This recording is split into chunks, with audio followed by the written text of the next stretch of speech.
बिस्मिल्लाहिर्रहमानिर्रहीम। अस्सलाम वालेकुम नादरीन, आप यूट्यूब चैनल देख रहे हैं। मैं इमरान खान हूँ। नादरीन, परेशानी बढ़ती जा रही है। बलूचिस्तान और कश्मीर की जो इस वक्त सूरत हाल है, इन्हें अंदाज़ा भी नहीं है पाकिस्तान की एस्टेब्लिशमेंट को कि ये किस आग के साथ खेल रहे हैं। ना इन्हें तारीख का इदराक है, ना ये इन लोगों के बारे में जानते हैं, और ना इन्हें लोगों के शऊर का इस वक्त अंदाज़ा है। लोग किसी और तरह निकल गए हैं, वो कुछ और सोच रहे हैं, जबकि ये बहुत पीछे रह गए, 40 साल 50 साल पीछे। ना इनसे अब बयानिया बन रहा है और ना चीज़ें इनके कंट्रोल में आ रही हैं। एक बहुत बड़ा फेलियर इनके सामने आकर खड़ा है और ये किसी और पर मलबा भी नहीं डाल सकते। यानी मलबा किस पे डालेंगे? मैं आपको बताने वाला हूं कि DGISPR की जो मुलाकात हुई आज से चंद दिन पहले सहाफ़ियों के साथ, उसमें से मैंने आज कुछ खबरें निकाली। ये बिल्कुल ऑफ द रिकॉर्ड मुलाकात थी। उसमें DGISPR ने सहाफ़ियों पर दबाव डाला कि फ़लानी फ़लानी चीज़ें आपने करनी है, और सहाफ़ियों ने उसके हवाले से सवालात किए। कुछ सवालात बड़े सख्त भी हुए और DGISPR के पास उनका कोई जवाब नहीं था। अब मैं आपके सामने रखूंगा कि सहाफ़ियों के साथ DGISPR की क्या बातचीत हुई और किस तरीके से बातचीत हुई। एक तो DGISPR ने सहाफ़ियों को यह हुक्म जारी किया कि आप भारत के खिलाफ जितना ज़्यादा हो सके वो आप अपने मीडिया को कवरेज दें। यानी जितनी ज़्यादा भारत के मामलात पे आप कवरेज कर सकते हैं, आप कवरेज करें। और DGISPR ने जो दावा किया वो ये था कि भारत बहुत जल्दी टुकड़े टुकड़े होने जा रहा है। आपने टीवी चैनल्स पर यही बताना है कि भारत के टुकड़े होने जा रहे हैं और भारत कई हिस्सों में टूटने वाला है और भारत के पास कुछ भी नहीं बचेगा, वो बुरी तरह तबाही के दहाने पर पहुंच गया। अब ये DGISPR ने मीडिया को जो ब्रीफिंग दी, जो बातचीत उनके साथ की, उसमें ज़्यादा चीज़ें उन्होंने भारत के हवाले से की। और ये जो वाक़यात हुए ना क्वेटा में या बलूचिस्तान में जो वाक़यात हुए, ये उन वाक़यात से पहले की बात है कि DGISPR ने मीडिया के लोगों को बुलाया, प्रिंट मीडिया के, इलेक्ट्रॉनिक मीडिया के, जिनमें कुछ लोग सोशल मीडिया पे भी काम करते हैं, और उन्हें कहा जनाब कि आप ये बयानिया बनाएं कि भारत के टोटे टोटे होने वाले हैं, बेड़ा गर्क होने वाला है भारत का। तो अब सहाफ़ियों ने कुछ सवालात किए जिनके बिल्कुल उनके पास जवाब नहीं थे। एक सहाफ़ी ने पूछा कि जनाब, अगर भारत के टोटे टोटे होने जा रहे हैं तो बैनुल अक़वामी मीडिया में ऐसी कोई स्टोरी क्यों नहीं आ रही? आप हमें कह रहे हैं कि हम ये कहना शुरू कर देंगे भारत के टुकड़े होने जा रहे हैं, लेकिन हमारे पास ऐसी कोई कंफर्म इत्तला नहीं है, या भारत से ऐसे कोई ऑप्टिक्स नहीं आ रहे, ना ही इंटरनेशनल मीडिया ऐसी कोई स्टोरी रिपोर्ट कर रहा है। तो हम ये कैसे कह दें जब इंटरनेशनल मीडिया ये नहीं कह रहा, किसी तरफ से कुछ ऐसी खबर नहीं आ रही? तो इस पे DGISPR के पास जवाब नहीं था। वो यही कह रहे थे कि मैं आपको बता रहा हूं ना, भारत के टुकड़े टुकड़े होने जा रहे हैं, उनकी पॉलिसियां बहुत खराब हैं, उनका बेड़ा गर्क होने जा रहा है। तो आप ये खबरें चलाएं अपने मीडिया के ऊपर, आप बताएं भारत का असल चेहरा पूरी दुनिया को। ये वो बार बार कह रहे थे। एक सहाफ़ी ने वहां पे, गालिबन ये कोई प्रिंट मीडिया के जर्नलिस्ट हैं, उन्होंने कहा जनाब कि टीवी चैनल्स तो टके टोकरी हो गए हैं पाकिस्तान में और मीडिया की अहमियत खत्म हो गई है। सोशल मीडिया के ऊपर अगर आप बात करते हैं तो भारत जो है वो उसको महदूद कर देता है, रिपोर्ट भी करता है। तो यहां अब आप अपना बयानिया कैसे चलाएंगे? मीडिया की तो क्रेडिबिलिटी खत्म हो गई। पाकिस्तान के मीडिया को तो लोग सिनते ही नहीं, हम अपनी मर्जी से कोई खबर दे ही नहीं सकते। तो जब हम ये खबरें देंगे तो लोग इनका असर ही नहीं लेंगे। जब ये कहा गया तो DGISPR ने कहा जी आपको सिर्फ अपनी फिक्र रहती है, आप कुर्बान कर दें अपने चैनल्स और आप पाकिस्तान की खातिर इतना नहीं कर सकते, तो आपको भारत के खिलाफ बात करने में क्या प्रॉब्लम है? तो वो और तरफ ले गए मामले को, जबकि कहा यह गया था कि आपने तो मीडिया को तबाह बर्बाद कर दिया, मीडिया की तो क्रेडिबिलिटी खत्म हो गई, इंटरनेशनल मीडिया में यह खबर चल नहीं रही कि भारत के टुकड़े होने जा रहे हैं। तो आप हमें यह कह रहे हैं कि हम ये खबर चला दें कि भारत के टुकड़े होने जा रहे हैं, हालांकि हमारी तो क्रेडिबिलिटी पहले ही खत्म है। हम तो किसी और बैनुल अक़वामी मीडिया को कोट भी नहीं कर सकते इस मामले में। फिर एक सवाल किया गया, लेकिन DGISPR ने पहले इससे एक जो है वो दावा किया। उन्होंने कहा जी सिंध तास मुआहदे पर हम कोई कंप्रोमाइज नहीं करेंगे और ठोक देंगे, मौका आएगा हम ठोक देंगे, हम अपना पानी भारत को नहीं देंगे। इस पे एक सहाफ़ी ने पूछा कि जनाब आप बताएं कि आप करेंगे क्या? भारत ने आपका पानी रोक लिया है, इस वक्त रोका हुआ है, आप भाग दौड़ कर रहे हैं, तो आप करेंगे क्या? क्या आप भारत पे हमला करेंगे पानी छुड़वाने के लिए? तो DGISPR ने इसका कोई जवाब नहीं दिया। वो इसका कोई तसल्ली बख्श जवाब नहीं दे पाए कि भारत पे हमला करेंगे या पानी को जबरदस्ती छुड़वाएंगे या नहीं छुड़वाएंगे। फिर एक और सवाल किया गया कि जनाब आप ये कहते हैं कि भारत टुकड़ों में तकसीम होने जा रहा है, अगर एक मुल्क टुकड़ों में तकसीम होने जा रहा है, वो टूट रहा है, तो फिर आप उसके साथ इस वक्त जो ट्रैक टू डिप्लोमेसी है वो क्यों कर रहे हैं? ये मैं आपको बता देता हूं कि पाकिस्तान इस वक्त भारत के साथ डिप्लोमेसी कर रहा है। ट्रैक टू डिप्लोमेसी के राउंड्स भी हो चुके हैं 2-3, और ये भारतीय मीडिया में रिपोर्ट भी हो रहा है, पाकिस्तानी मीडिया में भी, और मुख्तलिफ जगहों पे इंटरनेशनली ये रिपोर्ट हो रहा है। और पाकिस्तान ने इसकी कहीं पे कोई तरदीद नहीं की। किसी जगह पे पाकिस्तान की सरकार से जब सवाल किया गया, बैनुल अक़वामी मीडिया ने किया कि जनाब ट्रैक टू डिप्लोमेसी चल रही है, तो पाकिस्तान ने उसकी तरदीद नहीं की। जो खबरें बैनुल अक़वामी मीडिया में आई उनमें भी पाकिस्तान की हुकूमत ने इस बात की तरदीद नहीं की कि बैकडोर चैनल से पाकिस्तान के भारत के साथ इस वक्त राब्ते जारी हैं और डिप्लोमेसी की जा रही है कि पानी हमारा छोड़ दें। मैं इसके हक में होना चाहिए राब्ता, पानी अपना छुड़वाना चाहिए। लेकिन अगर एक मुल्क के टुकड़े होने जा रहे हैं और बहुत जल्दी वो मुल्क टूटने जा रहा है, तो ऐसे मुल्क जिसके टुकड़े होने जा रहे हैं उससे फिर आपको राब्ता करने का फायदा क्या? आप उसके साथ ट्रैक टू डिप्लोमेसी क्यों करते हैं?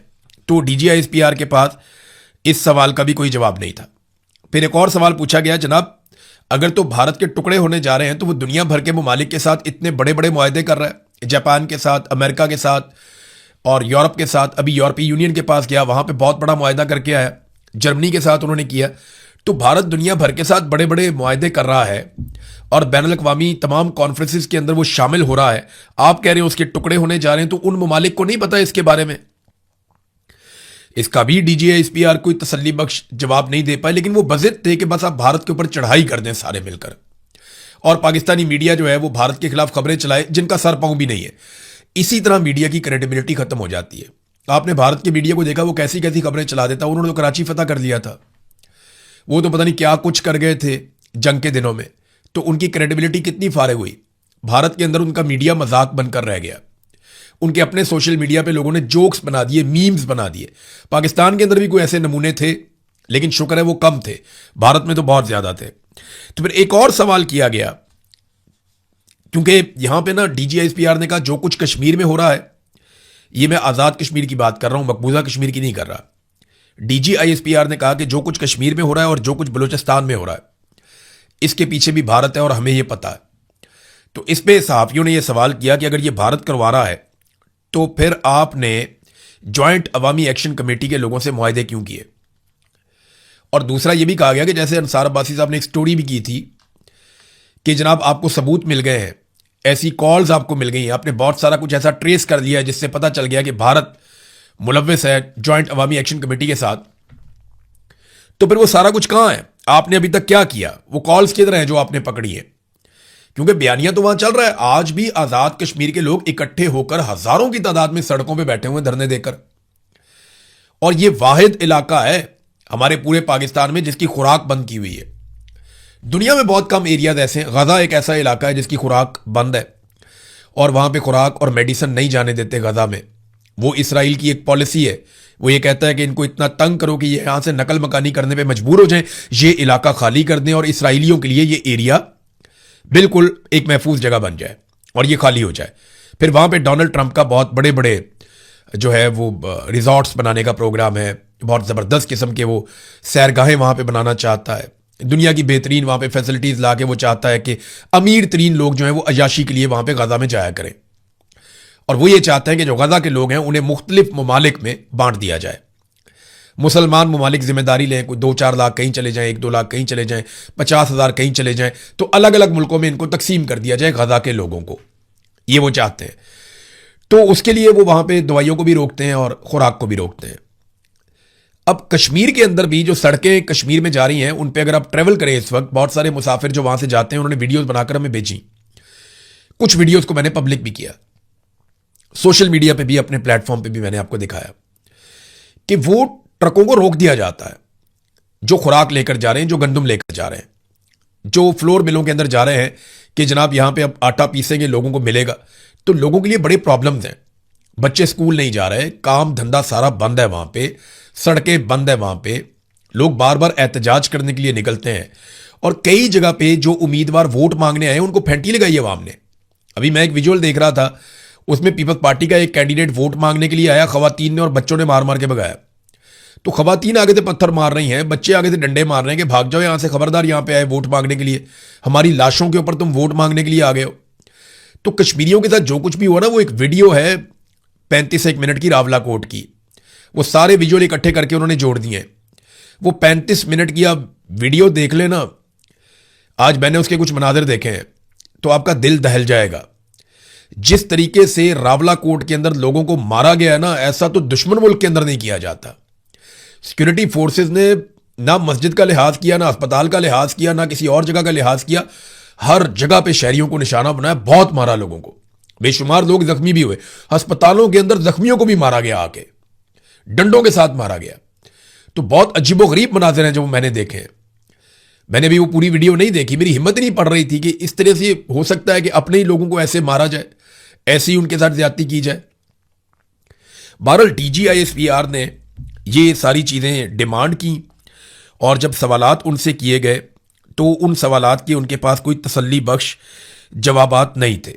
बलूचिस्तान से नाजरीन, क्योंकि धरना भी वहाँ पे जारी है, दावा ये किया जा रहा था कि धरना ख़त्म हो गया, रास्ते खुल गए हैं, लेकिन इसके बावजूद जो रिपोर्ट्स आ रही हैं धरना जारी है। वहाँ पे लोग एहतजाज कर रहे हैं। एहतजाज किस लिए कर रहे हैं? वो ये कहते हैं कि हमें दुश्मन ने नहीं मारा, हमें अपनों ने मरवाया है। वो ये कहते हैं कि हमें प्लानिंग के तहत मरवाया गया ताकि जो मकामी अफराद हैं वो जरगे बुलाएं, वो बहुत बड़े बड़े अपने कबायली फोर्सेस तैयार करें और वो हथियारबंद होकर बंदूकें उठाकर TTP के साथ और रियासत जिसकी तरफ इशारा करे वो उसके साथ लड़ पड़े। तो इसलिए ये सारा एक मामला होने दिया गया। अब वो इस बात के ऊपर पूरी तरह से कन्विंस्ड हैं। वो ये कहते हैं बलूचिस्तान के लोग कि ये जो हमारे बच्चे या हमारे जो नौजवान शहीद हुए हैं, ये दुश्मन ने शहीद नहीं किए, ये हमारे अपनों ने शहीद करवाए हैं। इन्हें ऐसा किया गया कि बांध के हवाले कर दिया गया कि मार लो। 5 घंटे तक वो मदद मांगते रहे और 15 मिनट की दूरी के ऊपर मदद थी। मदद उनको 5 घंटे तक नहीं मिली और उनको नजर आ रहा था कि वो अब शहीद हो जाएंगे। और उनके लवाकिन ने इंटरव्यूज दिए, वो बताते हैं जनाब वो हमारे साथ राब्ते में थे। तो बलूचिस्तान के मामले में ना इस वक्त बहुत हसास हो गई है पाकिस्तान की मिलिट्री एस्टेब्लिशमेंट। मैं क्योंकि मीडिया से मेरा ताल्लुक है तो बेशुमार मीडिया के दोस्त रोजाना ही राब्ते में रहते हैं। यानी मेरी 5-7 मीडिया वाले पाकिस्तान में अलग अलग हैं जिनसे रोजाना बात होती है। कभी किसी से होती है, कभी किसी से होती है, कभी किसी से होती है। सारी जिंदगी इसको मैंने दे दी, 20 साल हो गए मीडिया की इंडस्ट्री में मुझे। तो सबसे ज्यादा मेरे ताल्लुकात इसी इंडस्ट्री में है। रोजाना कभी किसी प्रोड्यूसर से बात होती है, कभी डेस्क पे बैठे हुए किसी बंदे से बात होती है, कभी किसी राइटर से बात होती है, कभी किसी एंकर से बात होती है, कभी किसी रिपोर्टर से बात होती है, एडिटर से बात होती है, तो होती रहती है। एक बड़ी क्लियर इंस्ट्रक्शन आई है, जैसे कश्मीर के मामले में आई थी, बलूचिस्तान के मामले में, कि आपने बलूचिस्तान को हमसे पूछे बगैर रिपोर्ट नहीं करना, इसके ऊपर आपने कोई बात नहीं करनी। और सोशल मीडिया के ऊपर भी बहुत सख्त निगरानी रखी जा रही है कि बलूचिस्तान के लिए कोई आवाज ना उठाए। तो मेरी आप सबसे गुजारिश है कि अगर आप इतना भी लिख दें सोशल मीडिया पे, आपके पास जो भी प्लेटफॉर्म है, आप अगर ये व्हाट्सएप इस्तेमाल करते हैं तो अपनी फैमिली को बताएं आप कि बलूचिस्तान में क्या हो रहा है। अगर आप ट्विटर इस्तेमाल करते हैं तो वहां पे आप लिखें कि बलूचिस्तान को जीने दो, एक ट्रेंड चल रहा है, बलूचिस्तान को जीने दो, ये ट्रेंड चल रहा है। और ये इसमें आप किसी को टारगेट नहीं कर रहे, आप कोई पाकिस्तान की रियासत के खिलाफ नहीं जा रहे, खुदा ना खास्ता आप कोई गद्दारी नहीं कर रहे, आप कोई बगावत नहीं कर रहे, आप सिर्फ ये कह रहे हैं कि बलूचिस्तान को जीने दो। हर वो शख्स या हर वो शख्सियत या हर वो ग्रोह या हर वो इदारा या हर वो बंदा या सियासतदान जो भी आज बलूचिस्तान के इन हालात के लिए रिस्पॉन्सिबल है, ये उन सब के लिए पैगाम है कि बलूचिस्तान को जीने दो। तो ये जरूर लिखें आप, इसके ऊपर एक ट्रेंड चल रहा है, इसमें अपना हिस्सा डालें और आवाज उठाएं ताकि पूरी दुनिया तक ये आवाज जाए कि बलूचिस्तान को जीने दो। उनका जीने का हक है, उन्हें यह हक मिलना चाहिए। ये आवाज उठाएं ताकि मिलिट्री एस्टेब्लिशमेंट को और बाकी जितने भी स्टेक होल्डर्स हैं जो इसके लिए जिम्मेदार हैं, उन सबको कान हो जाएं कि पाकिस्तानी बलूचिस्तान के साथ खड़े हैं। हमें एक दूसरे के साथ खड़े होना पड़ेगा। अगर हम आज बलूचिस्तान के लिए नहीं खड़े होंगे ना, तो कल बारी हमारी आएगी, क्योंकि बारी बारी सबकी बारी। और ये जो बात है ना, जो मैंने आपको भी बताई है कि एस्टेब्लिशमेंट की प्लानिंग है कि, और ये मुकामी लोग कह रहे हैं, मैं नहीं कह रहा, वो लोग ये कह रहे हैं कि ये एस्टेब्लिशमेंट की प्लानिंग थी कि ये लोग मरेंगे और लोग गुस्से में आएंगे, हथियार उठाएंगे और वो लड़ पड़ेंगे और हमें बहुत बड़ी तादाद में लोग ऐसे मिल जाएंगे जो हमारी जगह पे लड़ेंगे, या एक नई सिचुएशन क्रिएट हो जाएगी बलूचिस्तान में, एक नया नारा लग जाएगा, बल्ले बल्ले हो जाएगी। वो तो लाशें भी नहीं दी लोगों ने तस्वीरें बनाने के लिए, वीडियोस बनाने के लिए, नमाज जनाजा पढ़ने के लिए, वजीर आजम के लिए या आर्मी चीफ के लिए। फजलुर रहमान साहब ने इसका पोल खोल दिया। आप गौर करें, फजलुर रहमान साहब का एक स्टेटमेंट आया एक तकरीर के दौरान, उन्होंने कहा जी मैं बंदूक क्यों उठाऊं या मैं अपने लोगों से क्यों कहूं कि वो बंदूक उठाएं और लड़ें। हम तुम्हें तनख्वाह देते हैं, अपने पैसों से, खून पसीने के पैसों से तुम लड़ो। तुमने पेटी पहनी है, हमारे ऊपर अपने खून का कर्जा ना चढ़ाओ या हमारे ऊपर एहसान ना जितलाओ कि तुम्हारा खून बह रहा है या तुम्हारे लोग शहीद हो रहे। ये फजलुर रहमान ने कहा। इसका मतलब है कि फजलुर रहमान साहब से भी यह डिमांड की गई कि लोगों को तैयार करें ज़हनी तौर पे ताकि वो हथियार उठाएं और हमारे लिए काम करें या हमारे लिए लड़ें, जैसा माजी में किया गया। मुझे अच्छी तरह याद है कि टीटीपी के साथ खैबर पख्तूनख्वा में लोगों को अमन फोर्सेस बनाकर लड़वाया गया। बाद में एक एक करके अमन जो फोर्स बनाई गई थी या वो पूरी एक फोर्स तैयार की गई थी खैबर पख्तूनख्वा में, एक एक करके उनके लोग टारगेट किलिंग में मारे जाते रहे, एक एक करके। मुझे अच्छी तरह याद है जितने बड़े लोग थे जो पेश हुआ करते थे एक अमन फोर्स के अंदर, जो जाकर लड़ते थे टीटीपी के साथ, तालिबान के साथ, रियासत की तरफ से जाकर लड़ते थे। लड़ाई तो असल उन्होंने लड़ी थी, फ्रंट में तो वो थे, सबसे आगे वो लड़ रहे थे। तो वो जितने लोग थे बाद में उन्हें टारगेट किलिंग में मारा गया, एक एक करके मारा गया, चुन चुन के मारा गया। तो ये खून रेजी हो रही थी। फजलुर रहमान ने इसका हिस्सा बनने से इनकार कर दिया। देखिए पिछले 72 घंटों में जो वीडियोस रिलीज हुई है ना, टीटीपी की जानिब से या बीएलए की जानिब से, बलूचिस्तान लिबरेशन आर्मी है और एक टीटीपी है, इनकी जानिब से जो वीडियोस जारी की गई हैं वो ये बता रही हैं कि मुस्तकबिल कोई अच्छा नहीं है और दहशतगर्दी बहुत ज्यादा बढ़ती चली जाएगी। लोग बलूचिस्तान को, जो बाहर से आए हुए लोग हैं, वो फौरी तौर पे बलूचिस्तान को खाली कर रहे हैं। लोग वहां से छोड़ छोड़ कर जा रहे हैं। लोगों को समझ आ गई है कि हालात इतने खराब हो गए हैं कि अब यहां पे एक प्रॉक्सी वॉर शुरू होने वाली है और जो दिखाई भी दे रही है।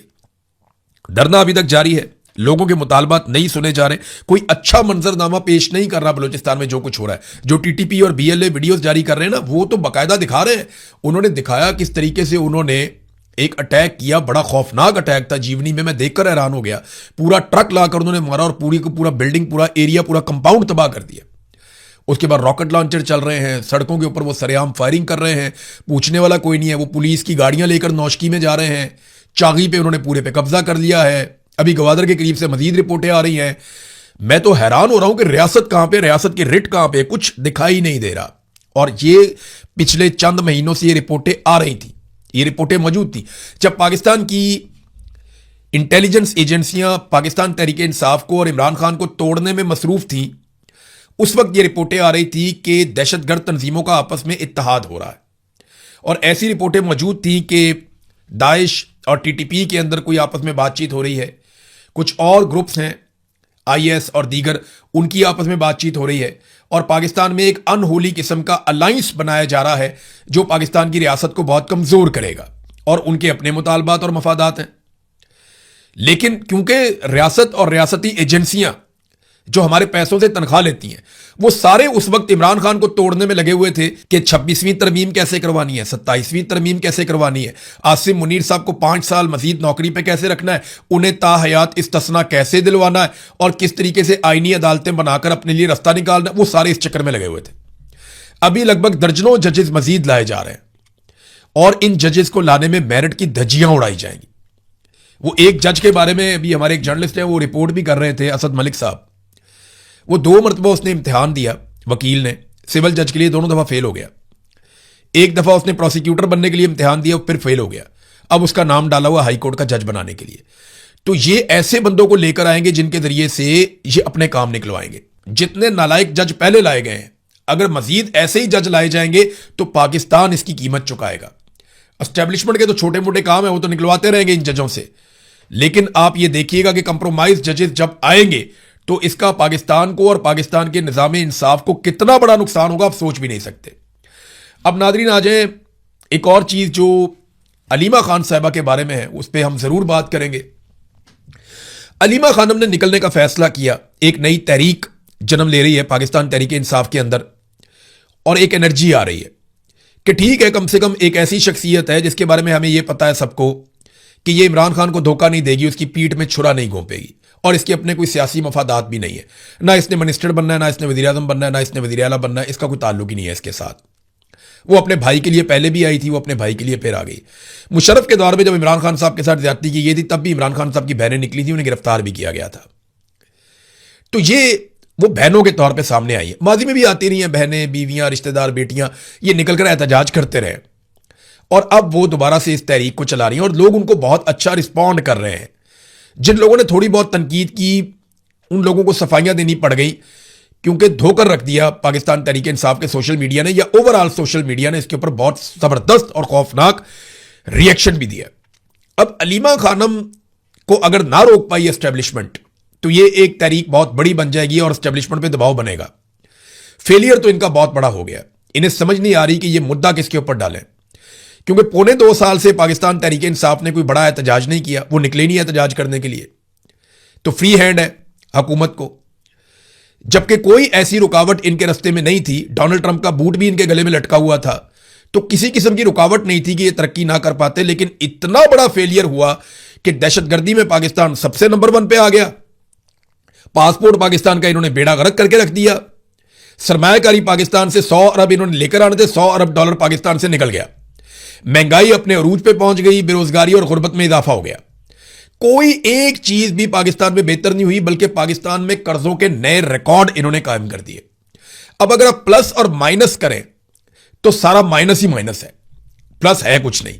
तो अब ये मुद्दा किस पे डालें, इनको ये भी समझ नहीं आ रही। हुकूमत मुकम्मल तौर पे कोलैप्स हो चुकी है, पूरा रिजीम फेल हो चुका है और अब उन्हें किसी पे तो डालना होगा। डालें किस पे? तो अलीमा खानम को ऐसा लगता है कि गिरफ्तार किया जाएगा। नजम सेठी ने यह खबर सुना भी दी कि अलीमा खानम को गिरफ्तार किया जा सकता है, उन्हें सजा सुनाई जा सकती है। उनका यह तज्जिया है, लेकिन देखिएगा कि आने वाले दिनों में आसिम मुनीर साहब की यह मजबूरी बन जाएगी। उन्हें अलीमा खानम को पकड़ना पड़ेगा, क्योंकि उसके बगैर उनका गुजारा नहीं है। और अलीमा खानम अगर खैबर पख्तूनख्वा में ही जलसे और जुलूस करती है और बहुत बड़ी मिकदार में खैबर पख्तूनख्वा को तगड़ा करके खड़ा कर देती हैं और अपनी दूसरी बहनों को कहती हैं कि आप अडियाला जेल जाओ, तो एक नई सिचुएशन हो जाएगी। क्योंकि खैबर पख्तूनख्वा से उन्हें गिरफ्तार करके ले जाना यह खैबर पख्तूनख्वा वालों के लिए बड़ी मुसीबत बन जाएगी। तो अब सिचुएशन खेल जो है ना वो एक नए मरहले में दाखिल हो गया है, जिसके ऊपर हम नजर रखेंगे। लेकिन एक चीज और एक सवाल जो आप सबको पूछना है, जो मैंने भी पूछा था, कि 57,000 ब्लू पासपोर्ट किन लोगों के पास है, इसकी एक फहरिस्त जारी होनी चाहिए। पाकिस्तानियों को पता चले कि वो कौन से ऐसे 57,000 चहीते हैं जिन्होंने अपने पास ब्लू पासपोर्ट रखे हुए हैं। अब तक के लिए इतनी, अपना ख्याल रखिएगा, अपने चैनल का भी। अल्लाह हाफिज।